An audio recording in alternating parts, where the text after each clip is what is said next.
ஒரு விமானத்தை இயக்கிறதுக்கு முன்னாடி காலையில் எழுந்திரிக்கிறதுலேருந்து அதுக்கான நேரங்களை ஒதுக்கி நாங்கள் அதுக்கான சேஃப்டி ப்ரொசீஜர்ஸ் அண்ட் வந்துட்டு அந்த ஏர்க்ராஃப்ட்டுக்குள்ளே போகிறதுக்கு முன்னாடி அதோட ப்ரொசீஜர்ஸ் இது எல்லாமே பார்த்து தான் நாங்கள் ஒன் பை ஒன்னாக உள்ளே போவோம். ஸோ இப்படி ஒரு ஏர்க்ராஃப்ட்டை இயக்கிறதுன்றது ஒரு சாதாரண விஷயம் கிடையாது.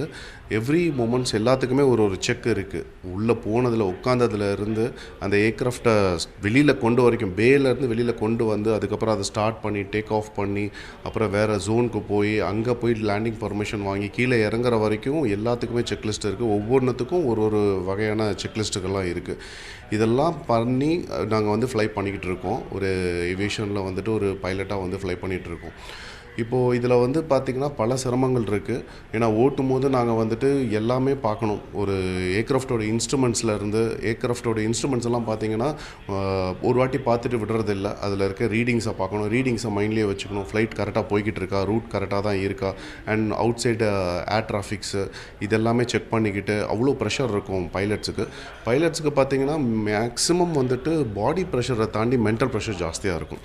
ஏன்னா எல்லா ரீடிங்ஸும் நம்ம பார்த்து அதை அனலைஸ் பண்ணி திருப்பி அதுக்கேற்ற மாதிரி ரியாக்ட் பண்ணி நம்ம ஃப்ளை பண்ணிக்கிட்டே இருக்கணும்.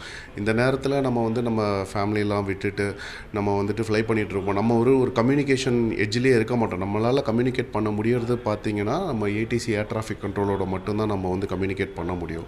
மற்ற இடத்துல எங்கேயுமே பெருசாக நம்ம கம்யூனிகேட் பண்ண முடியாது.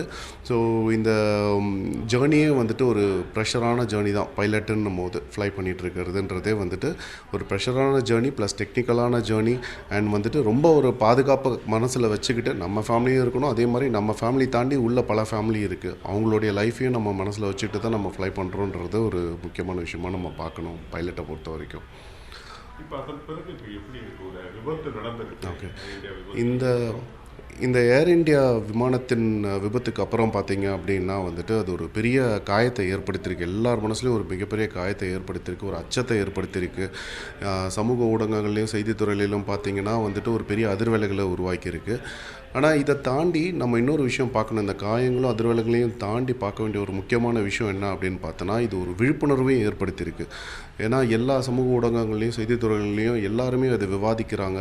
ஏர்க்ராஃப்ட்னா என்ன, சேஃப்டின்னா என்ன, இந்த ஆக்சிடெண்ட் எப்படிலாம் நடந்திருக்குன்றதை வந்துட்டு இன்வெஸ்டிகேஷனை தாண்டி எல்லாருமே வந்துட்டு பார்த்துட்ருக்காங்க. ஸோ இது வந்து ஒரு மிகப்பெரிய விழிப்புணர்வாக தான் இருக்குதுன்னு நான் சொல்லுவேன்.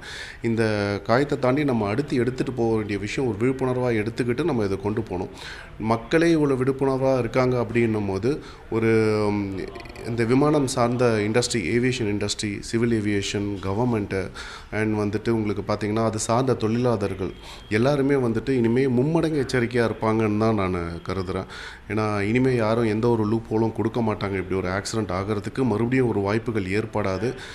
அதே மாதிரி மக்களும் வந்துட்டு இனிமேல் எந்த ஒரு ஏர்போர்ட்லேயும் வந்துட்டு ஒரு விமானம் தாமதமாக வருது, ஒரு விமானம் வந்துட்டு வரல, இதில் வந்து தொழில்நுட்ப கோளாறுகள் இருக்குது அப்படின்னு சொல்கிறாங்க அப்படின்னா கண்டிப்பாக வந்து எல்லாம் புரிஞ்சுப்பாங்கன்னு தான் நான் நம்புகிறேன்.